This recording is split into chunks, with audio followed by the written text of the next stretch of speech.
الله الرحمن الرحيم الحمد لله رب العالمين والصلاة والسلام على أشرف المرسلين سيد الأولين والآخرين سيدنا وحبيبنا وشفيعنا ونبينا ومولانا محمد وعلى آله وصحبه أجمعين رضي الله تبارك وتعالى عن قطب العارفين وإمام الصديقين مولانا أبو العباس أحمد بن محمد التجاني وخلفائه المهتدين وأهل طريقته الفائزين الرابحين وجميع المسلمين آمين يا رب العالمين أما بعد. Après avoir formulé les louanges à Allah subhanahu wa ta'ala et adressé les prières et salutations sur le noble prophète Sayyidina Muhammad sallallahu alayhi wa sallam, nous allons, Inch'Allah ta'ala, donc entamer notre 79e séance donc concernant le fiqh allégé. Inch'Allah ta'ala, aujourd'hui, ce sera le, donc ce qui concerne voilà, sur le fiqh, le bab al-hayd, c'est-à-dire que le chapitre des menstrues, et donc dans le livre de la purification, Kitab al-Tahara, Inch'Allah, aujourd'hui ce sera notre 11e séance. Donc la fois passée, je me suis trompé en disant que c'était notre 9e séance. En fait, c'était notre 10e séance. Donc aujourd'hui, Inch'Allah Ta'ala, ce sera notre 11e séance. Lors de la séance précédente, nous avions commencé à parler donc de la hiérarchisation des considérations. C'est-à-dire que quand une femme voit des règles prolongées, donc des saignements menstruels qui sont prolongés, ce qui lui revient, c'est d'abord de savoir que donc c'est de recourir à son cycle menstruel. Et donc, si elle recourt à son cycle menstruel, elle va identifier les moments où elle devrait considérer qu'elle était dans ses menstrues, dans ses règles, sans aucune forme d'anomalie. Et sinon, donc le temps qui reste, les moments qui restent, elle devrait se considérer comme étant sous des formes d'anomalie. Et c'est ça, c'est vraiment la première chose à regarder. Comme on l'avait vu dans les hadiths, rapportés par donc Sayyidat Aïcha Mu'minin radiyallahu anha, et qui sont dans les Sahih, notamment dans le Sahih de l'imam Al-Bukhari, rahimahullah ta'ala, mais c'est aussi dans le Sahih de l'imam Muslim, et rapporté aussi par l'imam Abu Daoud et autres, rahmatullah ala al-jami'. Et donc, toutes ces formes donc, ces hadiths, donc, parlent, donc, considérant Sayyidatuna Fatima bint Abi Hubaysh radiyallahu ta'ala anha, lorsqu'elle avait donc des menstrues qui sont prolongés donc de la métrorragie, ce que le prophète sallallahu alayhi wa alihi wa sallam lui avait dit, c'était que innama zalika irqun wa laysa bil hayda. Donc ceci, c'est juste donc une forme d'hémorragie donc venant d'une veine, et donc ce n'est pas du tout des menstrues. Et donc sallallahu alayhi wa sallam lui a donné donc des pratiques qu'il faudrait qu'elle fasse, c'est-à-dire d'abandonner la prière pendant les moments dont elle avait l'habitude de voir ses règles. فإذا أقبلت الحيضة فاترك الصلاة. Et maintenant, quand cela passe, فإذا ذهب قدرها, il lui dit فاغسلي عنك الدم وصلي. Donc, lave-toi donc le saignement, puis et fait la prière. Nous avions vu qu'il y avait une version où le prophète sallallahu alayhi wa sallam lui disait, donc c'est-à-dire rapporté par dans les Sahih et les Sunan, sauf le Sunan de l'imam Ibn Majah rahmatullah alayhi wa rahimallahu al-jami'. Il lui dit que فإذا أقبلت الحيضة فدعي الصلاة فإذا أدبرت فاغسلي عنك الدم وصلي. Donc, ce qui revient à dire la même chose dans des termes un peu différents. Mais il y a une version de l'imam al-Tirmidhi, rahimahullah, qui était beaucoup plus précise quand il dit tawadda'i li kulli salatin hatta yaji'a dhalika al-waqt. C'est-à-dire qu'il faudrait faire les ablutions pour chaque prière jusqu'à ce que revienne donc le moment donc de le moment des règles, des menstrues, des règles normales, des menstrues sans anomalie. Mais en fait, il faudrait comprendre aussi une chose à partir de ce moment-là. Et c'est très important, c'est que quand cela s'arrête, à chaque fois que cela s'arrête, parce que ces formes d'hémorragie, souvent, ce n'est pas quelque chose qui continue à ne pas en finir. Pour la plupart du temps, ça a un moment d'arrêt. Mais pour celles qui, comme Sayyidatuna Fatimata bint Abi Hubaysh, radiyallahu anha, que ça ne s'arrête jamais, donc ça, ou en tout cas, le temps qu'ils ont cette forme d'anomalie, qu'est-ce qu'elle va faire? Elle doit juste faire, donc elle fait ce que le prophète sallallahu alayhi wa sallam vient de dire, c'est-à-dire qu'elle fait et qu'elle se lave. Au moment où elle avait reconnu, elle connaissait ces moments, elle connaissait ce qu'on appelle euh, c'est son cycle. Donc, elle va se référer à son cycle habituel. C'est ça sa chance, elle. Donc, c'est pour ça que le professeur sallallahu alayhi wa sallam lui dit, il faudrait juste te laver à chaque fois que ce cycle passe. Voilà. Et c'est cette période de menstru passe. Et maintenant, tout le restant des jours, vous allez continuer à avoir des saignements. Mais ces saignements-là ne sont pas des règles des menstrues, mais ce sont de la métrorragie, c'est-à-dire que des hémorragies internes. Et donc, lui dit, donc, à partir de ce moment-là, il faut faire juste la prière à chaque moment, jusqu'à ce que le cycle reprenne. C'est-à-dire le jour où vous allez considérer que vous allez voir vos règles reprendre. Maintenant, imaginons une femme qui, elle, ses règles s'arrêtent, s'interrompent de temps en temps. C'est-à-dire que l'hémorragie interne n'est pas continue, mais c'est sous des formes interrompues ou par intermittence. Donc, c'est-à-dire que, donc, c'est comme par intermittence, qu'est-ce qu'elle va faire? Ce qu'elle va faire, c'est qu'elle va toujours s'arrêter, attendre le moment de l'arrêt et elle se lave tout simplement et elle, comme on l'avait souligné lors de la séance précédente, et avec les détails qu'on avait donnés, voilà, elle va se laver totalement les parties intimes. Elle va laver les saignements, faire les ablutions et faire la prière. Voilà. Maintenant, si c'est le fait de faire les ablutions, au moment où ça lui arrive, euh, euh, et il n'y a pas, dans la journée, il y a des moments d'interruption, mais chaque jour, ça lui arrive ou presque tout le temps, comme c'est le plan Fatima bint Abi Hubaysh radhiyallahu anha, mais à des moments vraiment différents de la journée. Donc, il faudrait comprendre que le fait de faire la prière pour les ablutions pour chaque prière, ce n'est juste que préférable, mais ce n'est pas obligatoire. Et même si c'est pendant des jours et des jours et des jours que ça lui arrive, mais ça s'interrompt, mais que après ça reprend dans un mois ou dans 2 mois, ça reprend, etc., elle va avoir la même attitude. C'est-à-dire qu'il lui est toujours préférable à chaque euh, prière qu'elle reprenne les ablutions, mais ce n'est plus une obligation comme l'attestent les Malikites, rahmatullahi alayhim. On avait vu aussi le hadith de Sayyidatuna Aisha radiyallahu anha qui est rapporté par l'imam Muslim rahimahullah ta'ala, de même que l'imam Ahmad, imam al-Nasa'i et autres. De Sayyidat Habibata bint Jahshin radiyallahu anha qui était l'épouse de Sayyidina Abdurrahman ibn Awf radiyallahu ta'ala anhu. Lui, le prophète sallallahu alayhi wa sallam, lui aussi avait renvoyé vers ces périodes de menstrues habituelles.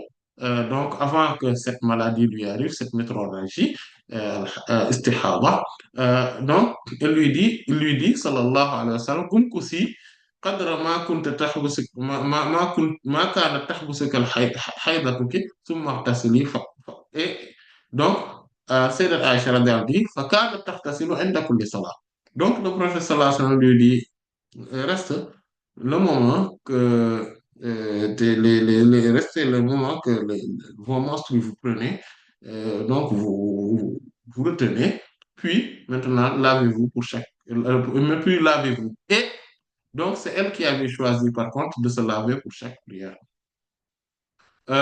Et donc il y avait aussi le hadith de Al-Qasim, donc de Zainab bint Jahshin radiyallahu ta'ala anha, l'épouse du prophète sallallahu alayhi wa sallam, elle aussi, elle avait de la métrorragie. Et le prophète sallallahu alayhi wa sallam lui avait dit après la même chose. Mais on avait souligné quelque chose de très, très, très intéressant parce que elle, le prophète sallallahu alayhi wa sallam, elle lui a dit, tajlisu ayyama aqra'iha.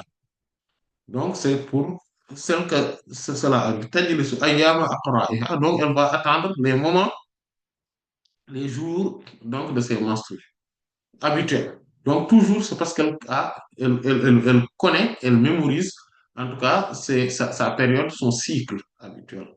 Et il lui dit, sallallahu alayhi wa sallam, summa tahtasilu, wa tu'akhiru zuhra, wa tu'ajjilu al-asra, wa tahtasilu wa tusalli, wa tu'akhiru al-maghriba, wa tu'ajjilu al-isha'a, wa tahtasilu wa tusallihima jami'an, wa tahtasilu lil-fajr.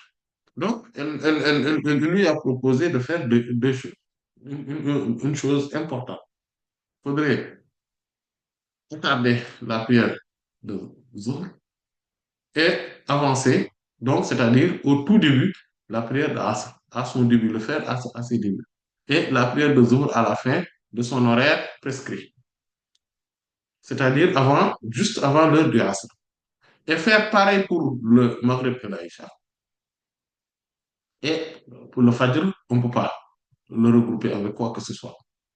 Et donc, cela, c'est pour c'est les cas suivants. Le premier cas, c'est que on ne sait pas le moment où ça s'interrompt. On ne le sait pas. Voilà. C'est-à-dire que habituellement, on sait que on a par exemple 5 jours de menstrues habituellement. Mais ça peut s'interrompre au début de la journée, au milieu de la journée, à la fin de la journée, etc. Ça peut s'interrompre pendant le jour ou la nuit. On n'avait pas un moment habituel d'interruption des menstrues, d'arrêt des menstrues. Qu'est-ce qu'on fait? Ce qu'on fait, c'est que et au moment où on a des saignements continus et qu'on n'arrive pas à distinguer les formes de saignement, on va adopter cette méthode-là. On va faire la prière de Zuhur à la fin de son horaire prescrit pour pouvoir le rattacher à la prière d'Asr. Et donc, on fait un seul lavage rituel. Et pourtant, on avait la possibilité, comme Sayyidatuna Habibata bint Jahsh radhiyallahu anha a fait, comme Sayyidat Aisha radhiyallahu anha a dit, فَكَانَتْ تَغْتَسِلُ لِكُلِّ صَلَاةٍ. Elle faisait le lavage rituel pour chaque prière. Mais ici, ce que le prophète sallallahu alayhi wa sallam a proposé à son noble épouse, Sayyidatuna Zainab bint Jahsh radhiyallahu anha, c'est de regrouper les prières pour, au lieu de faire 3 lavages rituels, on fait un seul, trois, au lieu de faire 5 lavages rituels, on va en faire que 3. C'est par mesure de prudence et de précaution qu'on fait cela. Parce que sinon, on ne sait pas quand est-ce les menstrues se sont arrêtées et que maintenant, ce qu'on est en train de voir, c'est les métrorragies, ou métrorragie plutôt, les métrorragies, donc l'hémorragie interne. À partir de ce moment-là, on ne sait pas, c'est ce qu'il faudrait adopter.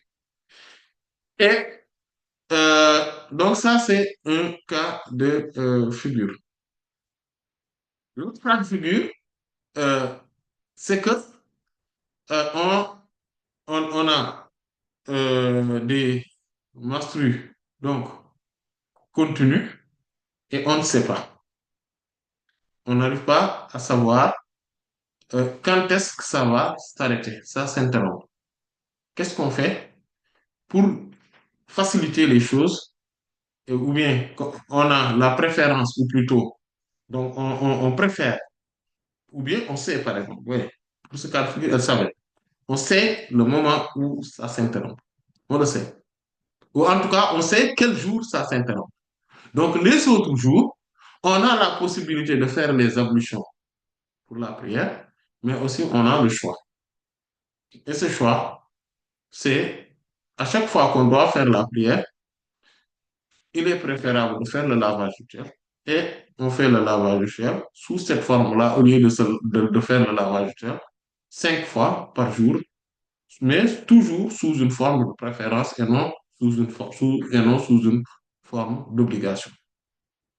Et ça, c'est le cas de la femme qui voit ses règles, mais de manière habituelle. Et on avait vu également que c'est pareil que le prophète sallallahu alayhi wa sallam avait demandé à Sayyidatuna Salama, radiyallahu ta'ala anha, elle avait demandé la même chose.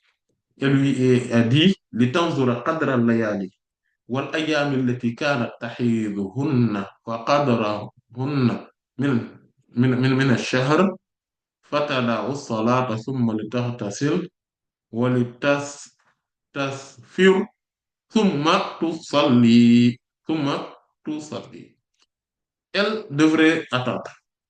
Donc, les nombres de nuits et jours qu'elle avait l'habitude de voir ses menstrues et sa période dans le mois. Il faudrait qu'elle l'identifie. Et si elle le fait, fatada au salat, elle va abandonner la prière, elle va délaisser la prière pendant ce moment-là.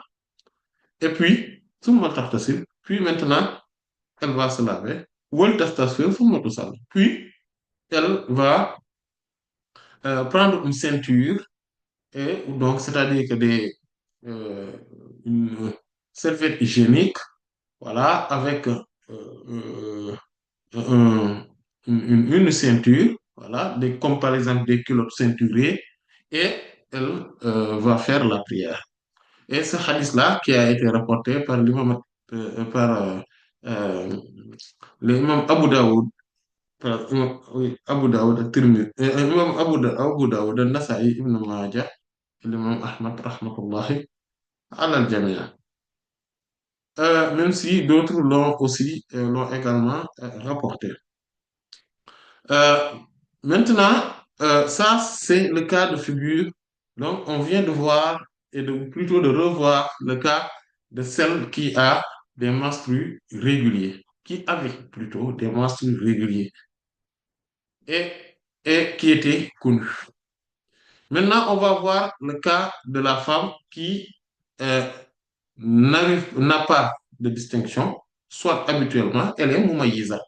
Elle est une femme identificatrice de manière générale. Et elle arrive à identifier les menstrues. Elle arrive à identifier les menstrues.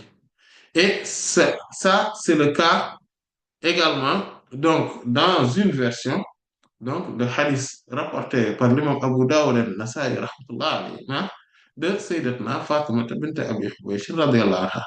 Parce que l'imam Urwa ibn Zubayr ibn al-Awwam, radiyallahu anhu, donc, a rapporté en disant que Sayyidatuna Fatima bint Abi Hubaysh, il a rapporté d'elle-même, radiyallahu anha, qui dit que أنها كانت تستحاب فقال لها النبي صلى الله عليه وآله وسلم إذا كان دم الحيض فإنه أسود يعرف.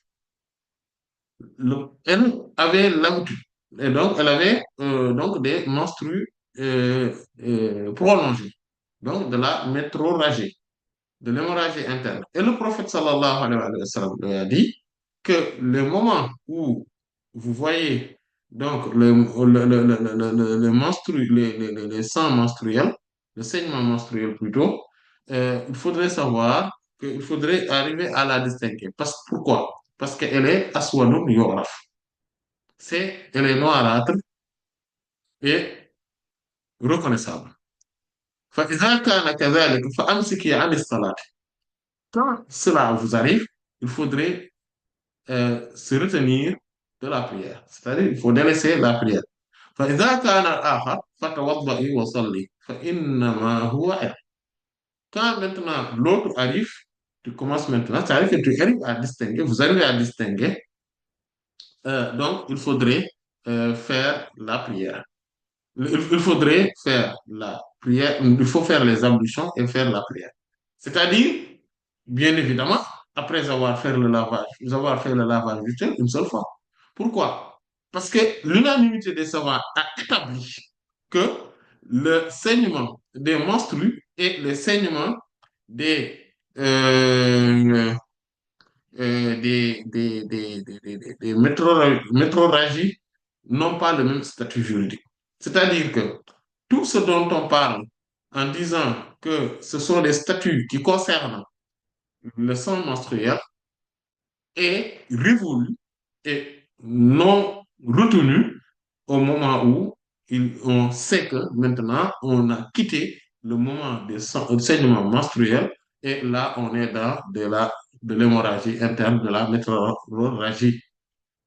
Et donc tout ce qui interdisait les saignements menstruels sont permis maintenant dans le cas des saignements métrorologiques.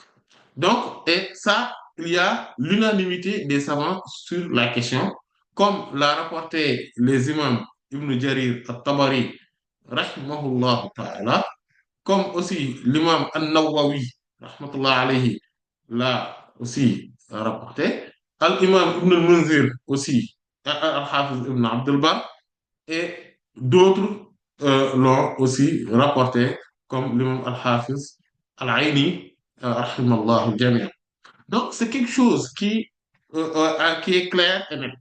Sur cette question-là, donc, quand le prophète sallallahu alayhi wa sallam lui dit فإذا كان الآخر فتوضئي وصلي فإنما هو عرق.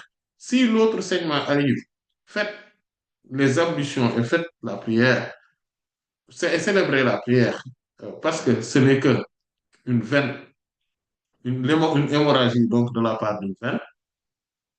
En fait, c'est juste pour lui dire que ce n'est pas que ce qui est à faire, c'est le fait de faire le lavage rituel une seule fois. Parce qu'on arrive à distinguer. C'est là où c'est là où la distinction a une grande importance aussi.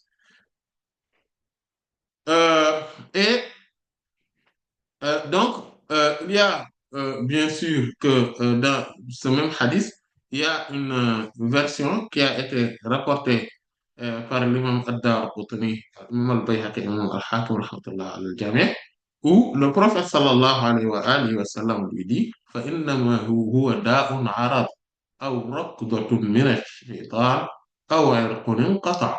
Il lui dit que ça, en fait, ce n'est rien d'autre qu'une maladie qui est survenu, ou bien donc un coup de pied diabolique, donc de la part du diable, du shaitan, ou bien une hémorragie interne. Donc on voit bien que, comme on l'avait souligné lors de la séance précédente, en parlant donc des causes de ces formes d'hémorragie, parfois on avait vu que c'était quelque chose de naturel, mais c'est une forme d'anomalie, mais qui est naturelle donc qui est juste sous une forme sanitaire ordinaire. Mais parfois, c'est d'ordre plutôt spirituel, c'est-à-dire surnaturel. Et donc, c'est ce que le prophète sallallahu alayhi wa sallam dit que c'était un coup de pied diabolique ou satanique. Et donc, si on regarde ce hadith de Sayyidatuna Fatima bint Abi Hubaysh radhiyallahu anha, et qu'on se dit que, donc, une question se dit, mais attendez, dans les hadiths précédents, précités, le prophète sallallahu alayhi wa sallam nous renvoyait toujours vers la période de menstru. Et dans cette version de ce hadith-là, il nous renvoie toujours vers les euh, vers vers comment dire, la reconnaissance ou l'identification, la distinction. Euh, la question est la suivante. Si toutefois la distinction et la période menstruelle se contredisent, c'est-à-dire qu'il y a une forme de contradiction entre la période, retenez bien ce que c'est cette question-là. S'il y a une forme de contradiction entre la période menstruelle et la distinction des saignements, qu'est-ce qu'on va donner la priorité? En d'autres termes, ou bien de manière plus claire, si une femme dit que moi j'avais l'habitude d'avoir mes menstrues pendant 5 jours, ça c'était ma période, je le sais.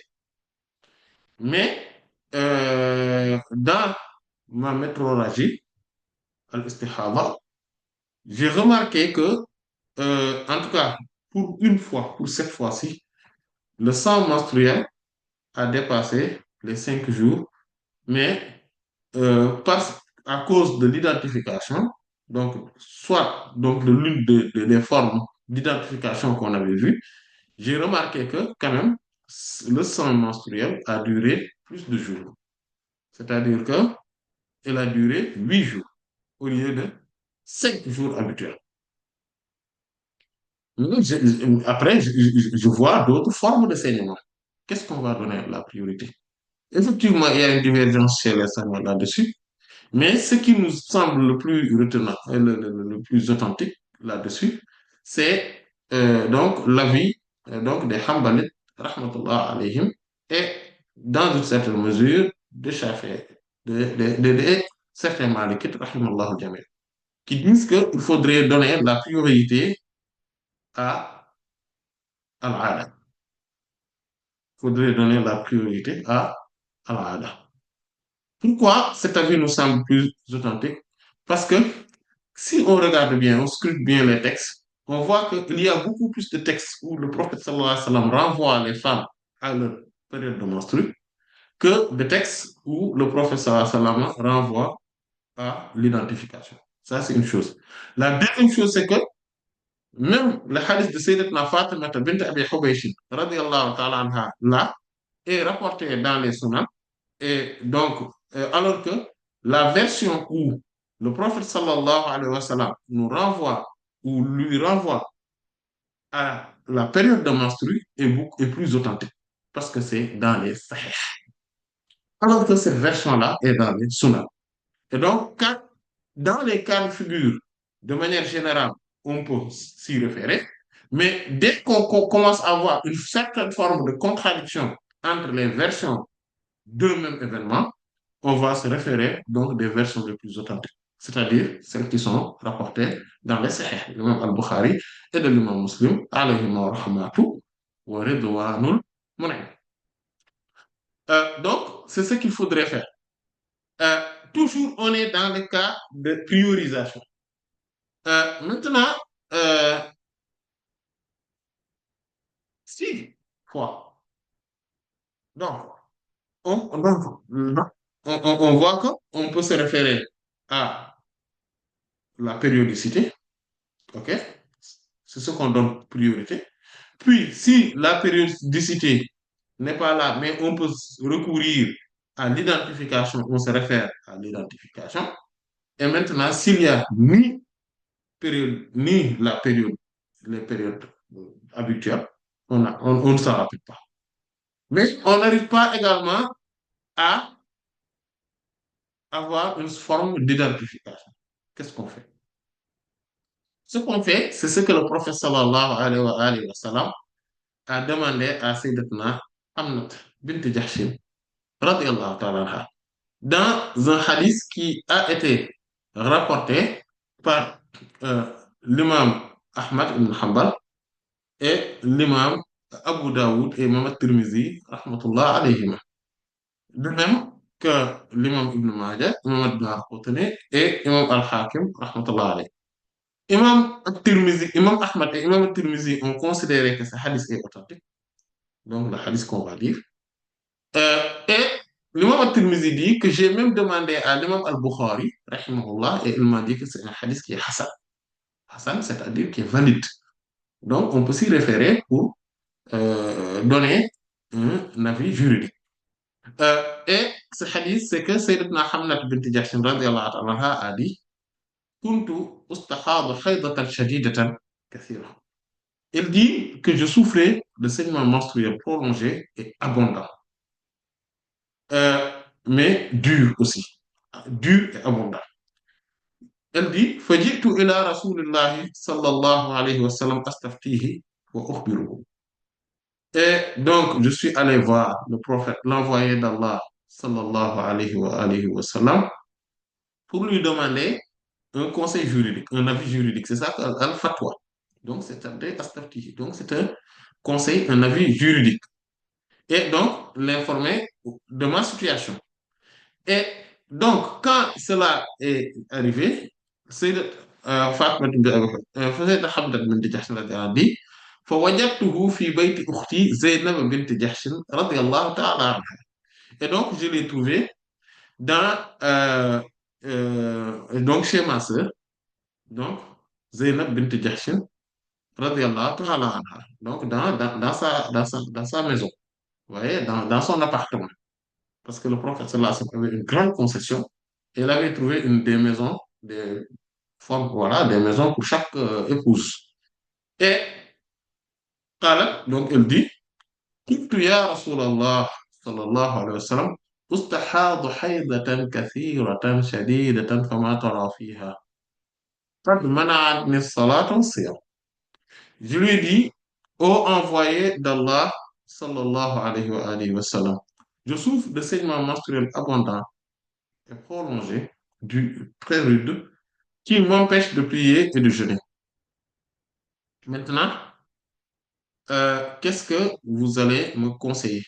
Qu'est-ce que vous allez me conseiller? Parce que là, cela m'a empêché de faire aussi bien de célébrer la prière et de jeûner.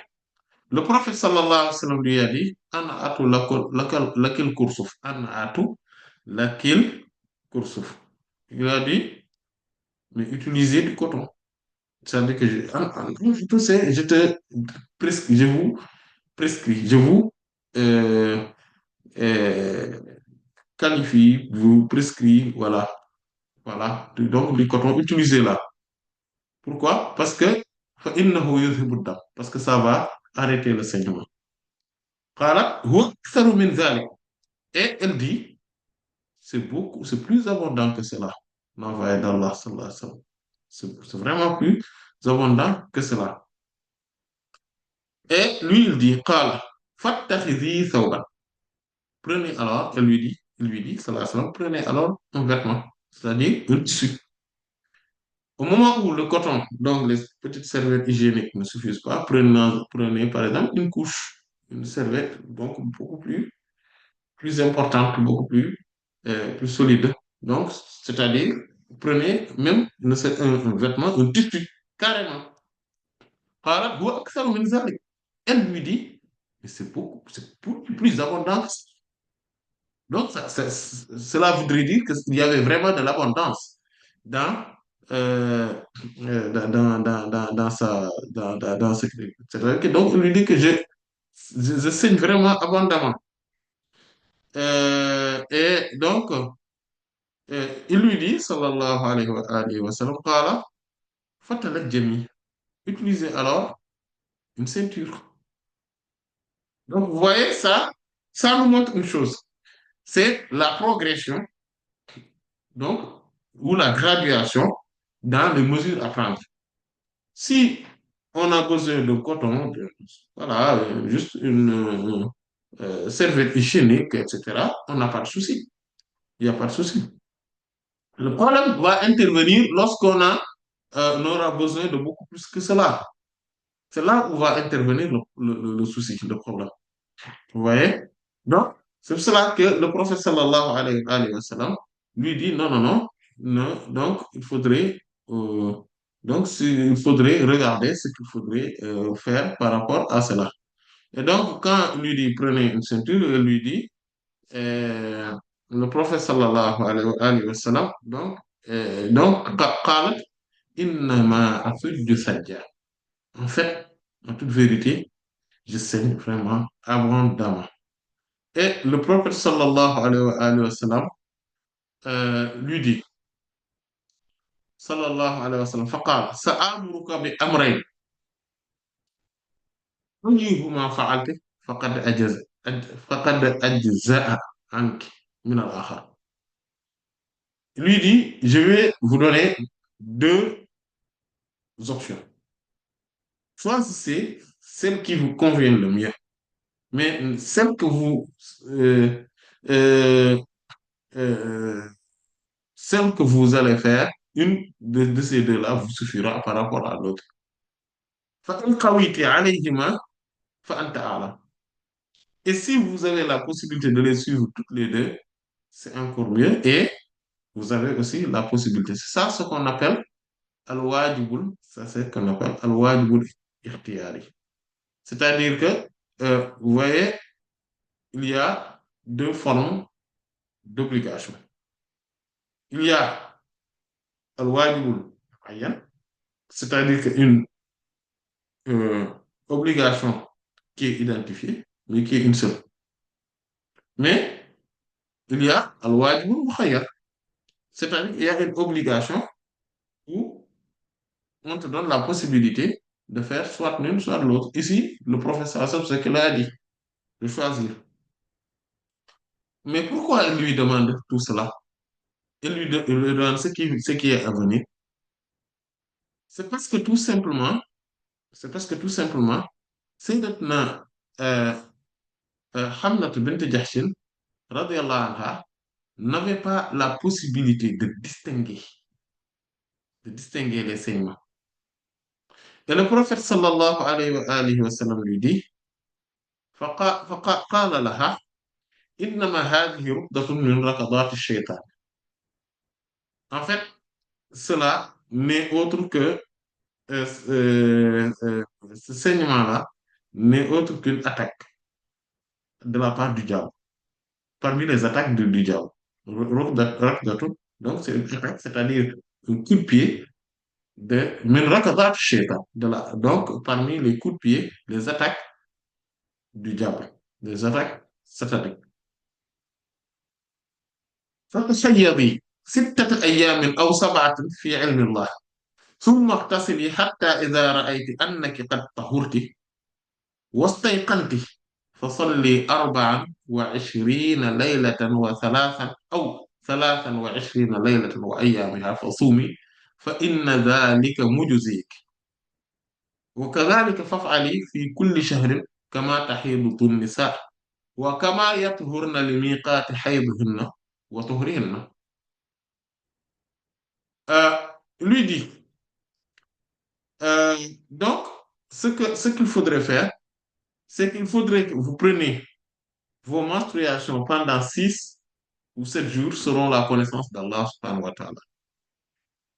Ce n'est pas une fois, comme on l'avait dit, mais les, il faudrait regarder donc les femmes de sa famille et même, si possible, les femmes de sa génération dans une famille plus large.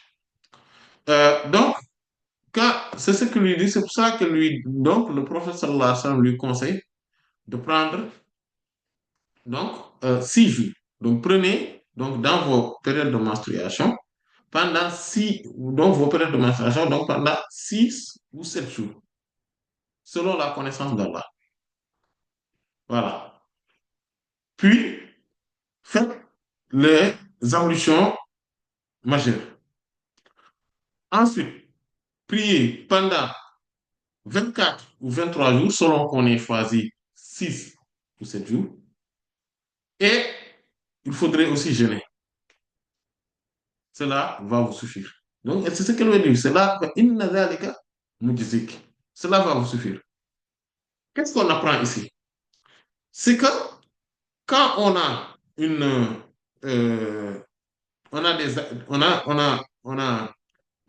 donc on n'arrive pas à distinguer les moments de menstru, mais on sait le moment de début de nos menstrues habituels. C'est ça. C'est que, en fait, cette possibilité-là, c'est pour une femme qui arrive à distinguer et à identifier les premiers moments de ses menstruations. Si une femme ne connaît pas les débuts de sa menstruation, c'est celle-là qu'on appelle euh, euh, al-muhayyira, c'est-à-dire la femme étourdie. Voilà, étourdissante plutôt, al-muhayyira, la femme étourdissante. Al-mutahayyira, c'est la femme étourdie, donc qui est inconcise. Elle n'arrive pas à avoir une information qui va lui être utile. Vous voyez? Donc, si elle oublie totalement même le début des menstrues et le nombre de jours, ça ne lui sert à rien. Si elle oublie, si elle sait, elle connaît le nombre de jours, on le verra, Inch'Allah, lors de la séance à venir. parce qu'on va s'appesantir beaucoup sur ces formes de femmes-là et comment elles devraient faire. Mais si on sait qu'elle connaît le nombre de jours, mais elle ne connaît pas le début, elle aura toujours un souci. Si elle sait, par exemple, que oui, je savais que j'avais mes périodes toujours dans la première semaine du mois lunaire, ou dans la deuxième semaine, ou dans la troisième, ou dans la quatrième semaine, là c'est clair. Elle va situer ces 6 jours. Si elle ne connaît pas le nombre, elle ne connaît pas le nombre, elle va situer ces 6 jours dans ce moment-là. C'est dans ces moments-là qu'elle va situer les 6 jours. Si c'était 6 jours, si c'était 5 jours, par exemple, c'est dans ces moments-là qu'elle va situer les 5 jours. Mais si elle ne le sait pas, elle n'arrive pas à se rappeler quels étaient les moments du calendrier lunaire qu'elle avait l'habitude de voir ses règles. Qu'est-ce qu'elle va faire? Elle est étourdie totalement. Et à partir de ce moment-là, donc, on ne peut plus faire, on ne peut plus expliquer cette règle-là. Cette règle, on l'applique pour la femme qui connaît exactement le début de ses menstrues ou en tout cas les périodes habituelles. Si on connaît le début de ses menstrues, mais elle a oublié le nombre de jours ou elle n'avait pas de nombre de jours fixe, elle va prendre 6 ou 7 jours. Si elle n'arrive ni à identifier, ni à se rappeler de la période exacte, donc du nombre de jours exact, elle ne connaît pas le nombre de jours exact. Si, voilà. Donc, c'est ce cas de figure-là. Donc, il faudrait bien retenir que ce hadith nous parle du cas de figure où on a oublié le nombre de jours des menstruations, ou bien on n'en avait jamais eu parce qu'on était, on est débutante, ou bien on a, parce que Sayyidatuna Hamna bint Jahsh radhiyallahu anha était vraiment adulte à cet âge-là, quand elle demandait au professeur sallallahu alayhi wa sallam, donc c'est parce qu'elle avait oublié le nombre de jours. Non. Elle s'est rappelée du début. C'est pour cela que le prophète sallallahu alayhi wa sallam lui dit qu'à chaque fois que maintenant que ça arrive, il faudrait prendre فتحيضي 6 أيام أو 7 في علم الله. Voilà. Prenez vos menstruations, c'est-à-dire que vos périodes de menstrues, il faudrait les prendre maintenant pendant 6 ou 7 jours, selon la connaissance d'Allah subhanahu wa ta'ala, selon la science d'Allah plutôt. في علم الله, selon la science d'Allah. En se disant que, voilà, mais ça, il faudrait faire une enquête autour, autour de soi pour euh, pouvoir euh, euh, choisir le bon nombre. Soit on choisit 6 ou 7 jours. Et ensuite, si on choisit 6 jours, on doit prier et aussi jeûner, si c'est le ramadan, pendant les 23 jours qui suivent. Les 24 jours plutôt qui suivent. Donc, c'est 30 jours qu'il faut prendre. Donc, la période de cette femme-là sera toujours de 30 jours. Le cycle plutôt, le cycle sera de 30 jours. La période de menstruation sera donc de 6 jours et l'autre période de, euh, sera de 24 jours. Donc, le moment où on considère qu'on a été pur, on est purifié. Donc ça, c'est le premier cas. Le deuxième cas de figure, c'est que quand on a fait une enquête autour de soi, on se rend compte que la plupart des femmes font euh, 20, c'est-à-dire qui ont le même âge, d'accord, le même âge, et qui sont donc aux alentours ou qui sont des proches, ont telle ou telle habitude. Donc, c'est-à-dire qu'on prend 7 jours. Donc, les 7 jours-là, qu'est-ce qu'on rajoute? On rajoute 23 jours. C'est pour ça que le professeur lui dit, euh, radiallahu anha, فصلي أربعا وعشرين ليلة أو ثلاثا وعشرين ليلة وأيامها. Il faudrait donc faire la prière pendant 24 ou 23 nuits et le jour, et leur journée, et jeûne. Donc, فصومي فإن ذلك مجزئ car cela va vous suffire.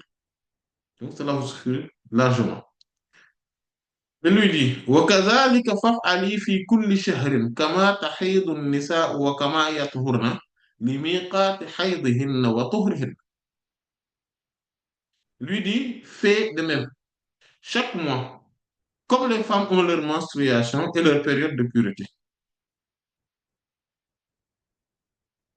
Voilà.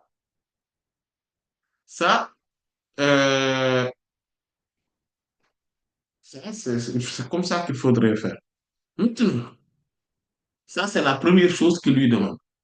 La deuxième chose, il dit وإن قويت على أن تؤخر الظهر وتعجل العصر فتغتسلين ثم تصلين الظهر والعصر جميعا ثم تؤخر المغرب وتعجل العشاء ثم تغتسلن وتجمعن بين الصلاتين فافعلي وتغتسلين مع الفجر وتصلين فكذلك فافعلي وصلي وصومي إن قدرت على ذلك. Il lui dit, si vous pouvez retarder la prière de Zuhr et avancer celle d'Asr, comme il avait dit à Sayyidat Habibata bint Jahsh, radiyallahu anha, ou Hamnata bint, Habibata bint Jahsh, radiyallahu anha. Lui dit, si vous pouvez retarder la prière de Zuhr et avancer celle d'Asr, faites le ghusl, puis priez le Zuhr et l'Asr ensemble, donc de manière regroupée. Et si vous pouvez retarder la prière de Maghrib et avancer celle de Isha, donc faites-le. Et donc faites le ghusl, donc le lavage rituel des ablutions majeures, puis priez-les ensemble. Là, on voit que le prophète sallallahu alayhi wa sallam, et il dit, maintenant faites le lavage rituel avec, pour la prière de Fajr, et faites-la, et priez-la. Donc, c'est que il dit, si vous avez cette possibilité-là, si vous avez la capacité de le faire, faites-le. Voilà. Donc, il faut aussi jeûner. Salli wa soumi. Faites la prière et jeûnez. In qadarti ala dhalik. Si vous avez la possibilité de faire cela aussi. Donc, vous voyez que dans la première option, elle lui laisse le champ libre. Elle lui dit, non, non, il lui dit, sallallahu alayhi wa sallam, ce qui est important, c'est de bien déterminer le moment de prière, les jours, vous faites le lavage et vous faites la prière. Vous allez donc faire les ablutions de manière préférable pour chaque prière pour cette cause-là, pour les causes des saignements, mais de manière préférable. Sinon, vous avez une autre possibilité. Et ça, peut-être, c'est la meilleure. C'est pour ça qu'il nous dit, il faut, si vous pouvez regrouper les deux. C'est-à-dire que pendant les moments, les 24 ou 23 jours de purification, qu'est-ce que vous allez faire? C'est-à-dire que de purification dans le sens qu'on considère qu'on est purifié. Qu'est-ce que vous allez faire? Vous allez vous laver. Mais vous allez prier le Zuhr et l'Asr toujours ensemble. Le Maghrib et le Isha, vous allez les prier toujours ensemble. Pourquoi? C'est pour éviter de faire ce que le prophète sallallahu le Sayyidat Aïcha radiallahu anha avait raconté concernant cette euh, euh, Sayyidat Fatima bint Abi Hubaysh quand elle dit que Habibata bint Jahsh plutôt radiallahu anha quand elle disait فَكَانَتْ تَغْتَسِلُ لِكُلِّ صَلَاةٍ, elle faisait le lavage rituel pour chaque prière. On a la possibilité de ne pas faire cela pour chaque prière, mais qu'on fasse le lavage rituel en regroupant. Et ça montre une chose également.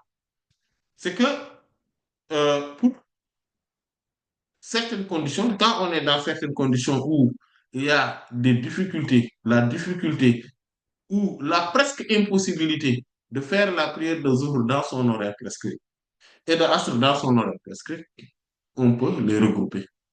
Ce n'est pas que le voyage, ce n'est pas que comment dire, les périodes d'insécurité, ou bien que quand il y a une forte pluie, etc., ou dans les intempéries. Non, non, non. On peut le faire également dans d'autres circonstances. Comme quand on regarde bien dans le Sahih de l'imam Muslim, rahimahullah, lorsque on le verra, Inch'Allah, quand on parlera des horaires de prière, mais lorsque le prophète, sallallahu alayhi wa sallam, donc, dans beaucoup de circonstances, avait quand même fait cela, il l'avait fait dans l'occasion du voyage, à l'occasion des situations d'insécurité, à l'occasion des intempéries, des fortes intempéries, etc. Et euh, à chaque fois, et il a fini par le hadith de Sayyidina Abdullah ibn Abbas, radiyallahu anhu. Et dans une certaine mesure même, c'était un hadith de Sayyidina Abu Huraira, radiyallahu anhu, qui dit que le prophète sallallahu alayhi wa sallam a regroupé la prière à Médine même, la prière de Zuhr et de Asr, en quatre rakas, ça fait huit.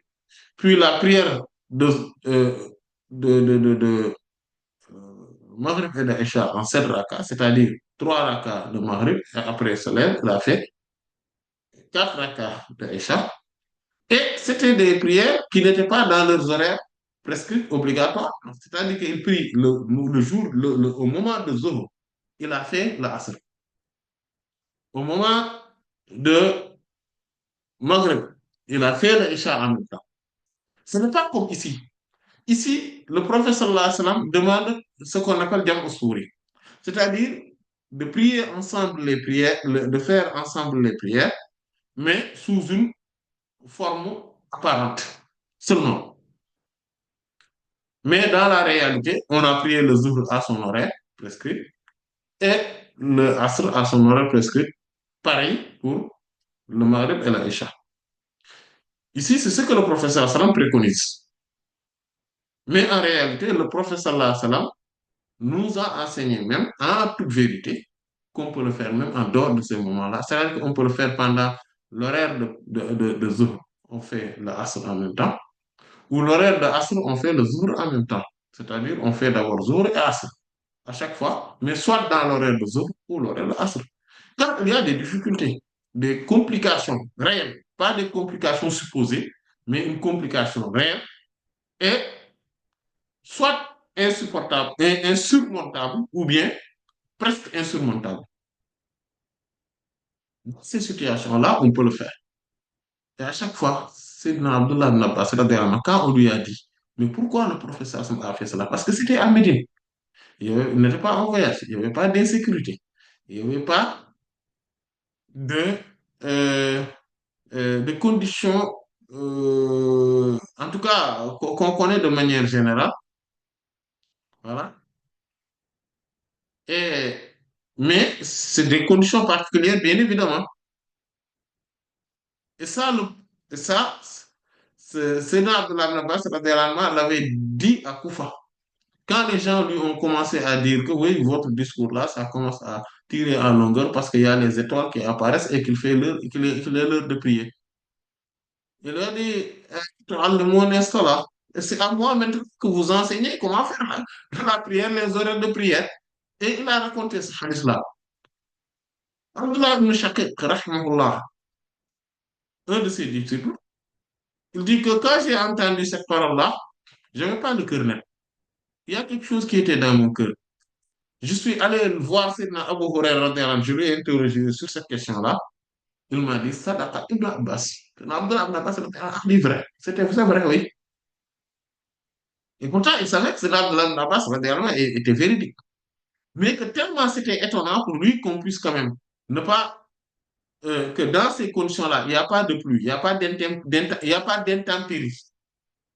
d'intempérie, il n'y a pas de peur, on n'est pas dans une situation de guerre, d'insécurité, et on n'est pas en voyage, et quand même, on pourrait se permettre de faire cela. Oui, effectivement, dans certaines conditions, on peut le faire. Dans des situations compliquées. Imaginons quelqu'un qui doit aller au travail, par exemple, à midi, ou disons à 13 heures. L'heure de prière de Zuhr, c'est à 12h40. Lui, il doit débuter à 13 heures. Et il va finir à 18 heures, alors que le soleil s'est déjà couché. S'il a la possibilité de trouver toutes les solutions possibles pour faire la prière dans son lieu de travail ou dans le moment de travail, sans, c'est-à-dire que dans l'horaire de Asr, il doit le faire, bien évidemment. Mais s'il n'a pas les possibilités, parce que dans certaines conditions, on n'a pas la possibilité, mais du tout, on peut essayer de trouver toutes les solutions, mais on n'en a pas. Par exemple, une machine qui tourne, on ne peut pas la laisser ici aller faire la prière. Par exemple, il y a en fait, on est tellement soumis à des conditions qu'on ne peut pas le faire. Qu'est-ce qu'on fait? On fait la prière de Asr avec la prière de Zuhr. Et si on n'a pas et si maintenant on commence, par exemple, le matin, mais qu'on finit, par exemple, à 15h30, alors que la prière de Asr commence donc à 15h15, par exemple, on n'a pas la possibilité, on fait la prière de Zuhr avec la Asr. Sayyidina Abdullah ibn Abbas radiyallahu anhu a dit, et à chaque fois, et quand on regarde même l'imam Muslim, rahimahullah, comment il a mis les horaires de prière comme ça, comment il les a mis, c'est ce qu'il a dit. C'est ce qui montre que c'est ce qu'il faut faire. Parce que il a montré dans beaucoup de conditions où le professeur Hassan les a fait. Il lui dit à chaque fois pourquoi Awada Allah yukhrija ummata. C'est parce qu'il ne veut pas rendre des griefs ou mettre dans des situations de difficultés, de complications à sa communauté. Sallallahu alayhi wa sallam. Donc ça, c'est important de le savoir aussi. On a ouvert cette parenthèse-là parce que c'était dans le hadith, mais aussi c'était important. Et donc, euh, et le prophète sallallahu alayhi wa sallam lui a dit, فَكَذَلِكَ فَافْعَلِي وَصَلِّي وَصُومِي إِنْ قَدَرْتِ عَلَى ذَلِكَ. Il lui dit, maintenant, donc, à chaque fois que vous faites donc le lavage rituel, donc vous faites la prière, donc, etc., et pendant le moment de jeûne, vous jeûnez, il lui dit, faites cela et prie, faites cela et priez, et jeûnez si vous en avez la possibilité. Voilà, si vous en avez la possibilité. Donc, ça, c'est la deuxième option. Euh, وقال رسول الله صلى الله عليه وسلم وهذا أعجب الأمرين إلي. Et l'envoyé d'Allah sallallahu alayhi wa sallam dit, et cette option-là m'est préférable parmi les deux. C'est-à-dire, à chaque fois, de faire le lavage rituel, à chaque fois encore. Comme le professeur sallallahu alayhi wa sallam avait dit à Sayyidat Habibata bint Jahshin radiyallahu anha. C'est-à-dire le fait de faire le lavage à chaque fois, c'est-à-dire et de prier le Zuhr et la Asr, mais sous une forme, de les regrouper sous une forme apparente. Donc, ça, c'est ce qu'il faudrait faire. Et donc, tout ça pour dire, en fait, en résumé, on ne peut être que dans trois cas de figure. Le premier cas de figure, c'est que on se rappelle des périodes de menstruation habituelles. Si on s'en rappelle, c'est ce qu'il faudrait donner la priorité. Si on ne s'en rappelle pas, il faudrait recourir à l'identification. Si on ne se rappelle pas de l'identification, on n'arrive pas à faire de l'identification, et qu'on se rappelle quand même des moments que ça arrivait, des premiers jours, etc., on arrive à le situer dans le temps, dans le mois lunaire, etc. Donc, il faudrait le situer et maintenant jeûner, attendre 6 ou 7 jours selon le résultat de notre enquête. Et, et maintenant, rester 23 ou 24 jours selon le résultat, toujours le résultat de l'enquête, et reprendre en considérant que maintenant le cycle est de 30 jours en permanence. Voilà. Ça, euh, si je ne m'abuse, on avait parlé maintenant de la purification, euh, donc, etc. Et la prochaine fois, Inch'Allah, on va parler des autres statuts juridiques, des autres considérations. Et surtout, on va, Inch'Allah, ta'ala, terminer par